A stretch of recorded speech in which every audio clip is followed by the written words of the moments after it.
सारस और केकड़ा की कहानी। बहुत समय पहले की बात है। एक घने जंगल के बीचों बीच एक बहुत ही सुंदर झील था। उस झील में बहुत सारी मछलियां और केकड़ा भी रहता था। वो सब बहुत खुशी से मिलजुल कर रहते थे।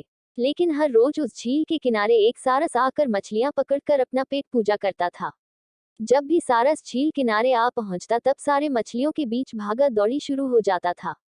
ऐसे दिन बीतता गया। धीरे धीरे सारस बूढ़ा और कमजोर होने लगा। पहले की तरह वह शिकार भी नहीं कर पा रहा था। सारस बहुत दुखी होकर झील किनारे बैठ गया। सारस का ये हाल देखकर झील की मछलियां बहुत खुश हुई। सारे मछली सारस के सामने तैरने लगे पर सारस ने उन्हें कुछ नहीं किया, सिर्फ बैठा रहा। ऐसे कुछ और दिन बीत गए। सारस को ऐसे एक जगह बैठा हुआ देखकर केकड़ा सारस के पास आया और पूछा, भाई, 2-3 दिन से देख रहा हूँ तुम यहाँ चुपचाप बैठे हो, एक भी मछली नहीं पकड़ा, खाना भी नहीं खाया, क्या बात है? केकड़े की बात सुनकर सारस फुट फुट कर रोने लगा।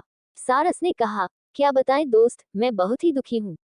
कुछ दिन पहले एक ज्योतिषी ने मुझे एक बात बताया कि बहुत ही जल्दी यह झील सूखने वाला है। बिना पानी के तुम सब कैसे जी पाओगे? तुम सब मर जाओगे। तुम लोगों की मुझे बहुत चिंता हो रहा है, इसलिए मैंने खाना पीना छोड़ दिया। केकड़े ने कहा, क्या बोल रहे हो?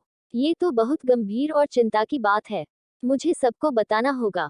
सारस की बात केकड़े ने झील की सारी मछलियों को बताया। सारी मछलियां और केकड़ा मिलकर सारस के पास गए और बोला, क्या बोल रहे हो, झील सूख जाएगा? तब हम सब कहाँ जाएंगे? क्या करेंगे? कोई तो उपाय होगा ना बचने का। हम सब ने तुमको हमारा दुश्मन समझा पर तुम तो हमारे दोस्त निकले। हम लोगों की चिंता के कारण तुमने खाना पीना छोड़ दिया। दोस्त, अब तुम ही कोई उपाय बताओ। सारस ने कहा, अच्छा लगा सुनकर कि तुम सब ने मुझे दोस्त माना है। एक उपाय है, कुछ ही दूर पर एक तालाब है। अगर तुम लोग चाहो तो मैं एक एक करके तुम लोगों को वहां छोड़ सकता हूँ। सारे मछली मान गए और कहा, ठीक है, ठीक है। तालाब में पहुंचाने के लिए अगले दिन से सारस एक एक मछली को अपने चोंच पर लेकर जाना शुरू किया। ऐसे कुछ दिन बाद केकड़े की बारी आई। सारस केकड़े को लेकर रवाना हुआ। कुछ दूर जाने के बाद केकड़े ने सारस को पूछा, भाई, ये तालाब और कितना दूर है? केकड़े की बात सुनकर सारस हंसने लगा और कहने लगा, तालाब? कैसा तालाब? यहाँ कोई तालाब नहीं है। मैं तो खाने के लिए तुम सबको यहाँ लेकर आ रहा हूँ। इतने दिनों से मछली खा खा कर बोर हो गया हूँ। आज बहुत मजा आएगा तुमको खाकर।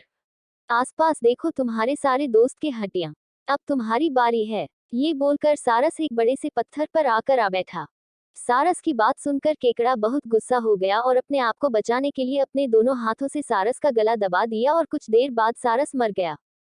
फिर केकड़ा अकेले झील वापस आ गया और बाकी मछलियों को सारस के चाल के बारे में बोला और कैसे उसने सारस को मार डाला ये भी बताया। सारे मछली बहुत खुश हुए और निश्चिंत होकर रहने लगे। इस कहानी से हमें ये सीख मिलती है कि हमें हर काम सोच समझकर करना चाहिए और किसी की बातों में नहीं आना चाहिए। दोस्तों, कहानी पसंद आई है तो लाइक शेयर कमेंट बॉक्स में अपनी सलाह जरूर दे और ऐसे ही मजेदार कहानियों के लिए मेरे पेज को फॉलो कर लो और मेरे यूट्यूब चैनल को सब्सक्राइब कर लो। धन्यवाद।